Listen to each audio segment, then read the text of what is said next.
All right, enough of me. Ladies and gentlemen, it's my distinct honor and privilege to introduce two of the coolest cats I know. Ladies and gentlemen, Jamy Ian Swiss and Adam frickin' Savage.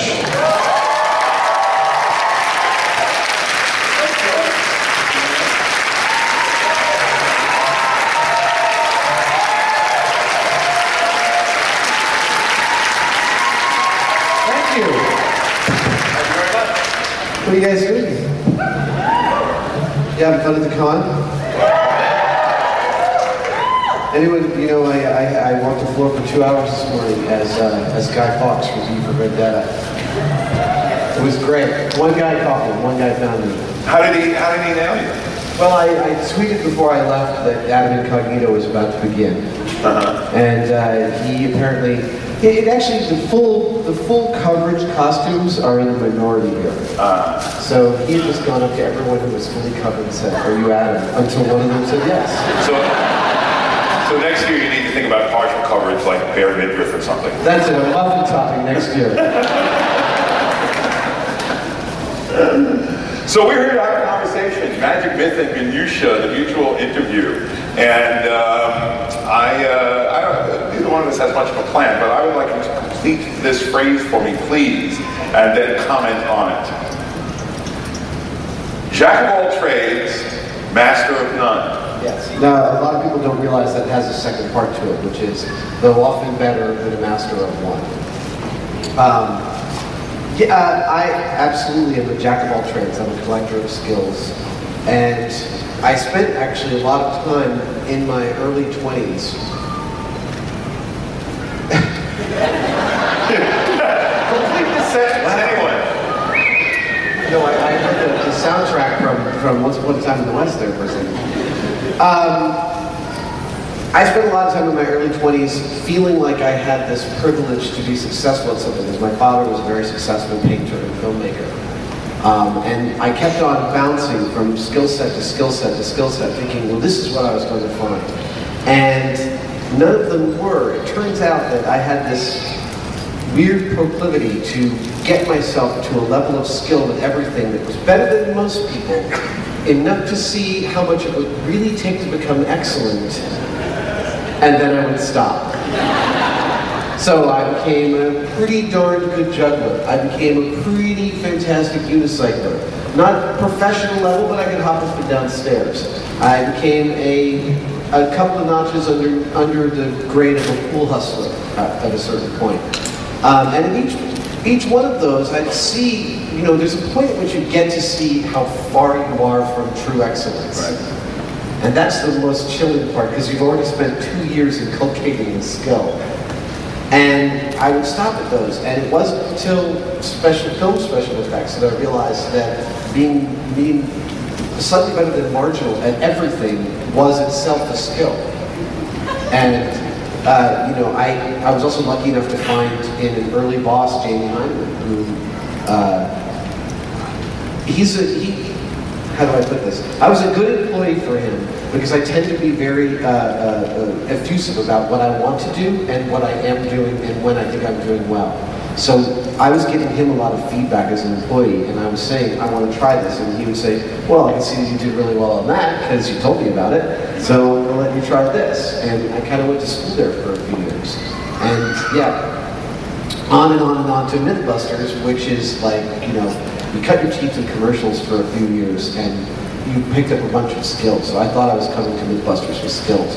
And it has been like graduate school in skill gathering. You know, we've gotten trained to drive cars defensively, stunt jumping and all of that. And so there's this lovely arcane term called polymath. And Jamie and I, as old friends, actually have this connection. And Jamie is also a collector of skills and careers. And the polymath is a word that means someone who wants to have a broad, fat, general base in everything. And I want to bring the word back without sounding too freaking facetious. Too late. It is a great word, and it does apply, but it's interesting hearing you talk about that. It's something I didn't know, but it does make me think there are some differences. I'm always interested in having that informational grounding, when I was a kid, I didn't have the money to buy a fancy camera, but I wanted to understand photography. So I subscribed to 2 or 3 photography magazines, and I read them for 1 year. And at the beginning, I didn't understand anything I was reading, and then by the end of the year, I could understand everything. And I never did get a camera. But if I borrowed one, I actually understood depth of field and all of that. And so I didn't get to the passing stage of skill with many different things. I got to a decent stage of expertise. But the things I actually did, I tended to be very narrow on and go narrow and deep. So I got into saltwater aquarium, for example, when I was 15 years old. By the time I was 17, I was considered one of the leading experts in the country. Literally, fell into the aquarium business. And of course, you know about magic and so forth. So I tend to not actually do the doing of many things. I actually tend to make it narrow. There's this lovely phrase that if you guys haven't read Steve Martin's autobiography, Born Standing Up, you should. I'll tell you, not only have I read it, but my wife and I both read it to each other on a long car trip, and we bought it on tape, and we downloaded it on iTunes. He reads it on tape. Yes, it's great to hear him do the jokes. Yeah. I mean, for growing up with those albums, they're so important to me. But there's a bit in the book early on where someone says to him, and I think it's while he's writing for the Smothers Brothers, they say, "You will eventually use everything you've ever learned." And so this is the commonality. That is the commonality, yes. Right? Absolutely. Your experience with saltwater fish comes into your magic. No, I use everything. In my background, I had a previous career with wildlife and all kinds of animal skills. And years ago when I was working with Penn and Teller as a writer and magic designer, I used all the animal stuff. I was sort of their animal wrangler. They did a thing on Letterman many years ago. It was on the NBC show. Say again? No, go ahead. With maggots. Did this whole thing when they were making, because they were competing with, they did a thing about competing with Siegfried and Roy. Instead of producing tigers, they produced bees. But then we did another thing on Letterman where we were producing maggots, and I just made myself an expert. I was breeding maggots for them in their offices, and for weeks their offices were just filled with flies, stank of maggots. And I was the maggot guy. Awesome. Yeah, it was great. We just had this on the show. We're going to finally tackle what I think is the stupidest thing I've ever heard, but maybe it's not. That bags of water will make flies not enter someplace. Okay, that's one of the stupidest things I've ever heard. It's believed the world over. Bags of water. Bags of water hanging somewhere. Does anyone of you guys ever heard this? Yeah, see? I'm not saying that you're stupid. I would not presume. They didn't say they believed it. Oh, no, I just heard of it. We're testing that, and of course in order to test it, we had to breed flies. Right, so you know what it's the classic, don't get around children or animals, and on Mythbusters I like to add plants. Plants are a total pain in the ass to work with. Right. They require all this special watering. And they talk back to you. Right, they die. It's so hard to train. The flies turned out to be, I don't know how the other team solved it, but they had this thing where they bred like 4,000 flies. It took 3 times as long as it should have, and they brought them outside, and the flies all died in the sun. They were dropping like flies. I don't get it.